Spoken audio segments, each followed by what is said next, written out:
அல்ல கல்யாணத்துக்கு முன்னால் வேறு 3 மணி நேரம் பேசுகிறேன். அப்போ நம்ம கல்யாணத்துக்கு முன்னாலாம் பேச முடிச்சுதா?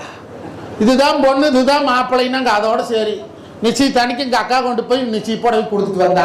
வெடிச்சு காத்தால கல்யாணம் வந்துன்னா பொழுதோட இடச்சேரி முடித்தோம், மண்டபத்துக்கு போனோம். இப்போ அப்போல்லாம் விடுதி இப்போ மண்டபத்துக்கு போனோம். வெடிச்சு காத்தால பிள்ளை கூட்டிகிட்டு வந்தாங்க, தாலி கட்டினேன். அப்போ தான் பொண்டாட்டி மூஞ்சிவே நல்லா பார்த்தேன். நான் நல்லா பேசினதே இல்லை.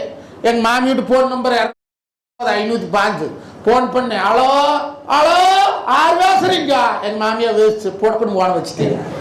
வைக்காதவருக்கா ஃபோன் பண்ணேன். ஹலோ எனக்கு ஈஸ்வரி கிட்ட கொடுங்க. என் பொண்டாட்டி பேர் ஈஸ்வரி. அதை என்ன வளர்க்கும் போது கல்யாணத்துக்கு முன்னாலும் மாப்பிள்ளை வந்து பிள்ளைகிட்ட பேசுறது என்ன கொப்பனாயா வளர்த்து வச்சுக்கிறாங்க, போன வைங்கண்ணா. எங்கள் மாமியா என்ன கொப்பனாயா வளர்த்து வச்சுக்கிறாங்க, கல்யாணத்துக்கு முன்னாலும் மாப்பிள்ளை பிள்ளைகிட்ட பேசுறது போன வைன்னா வச்சோம். இப்போ பொண்ணு இதுதான்னு பார்த்து ரெடி ஆயிட்டா. கடனை உடனே வாங்கினாலும் ஒரு 10,000 ரூபாய்க்கு செல்ல வாங்கி அந்த பிள்ளைகிட்ட கொடுத்து போட்டு வந்துடுறேன்.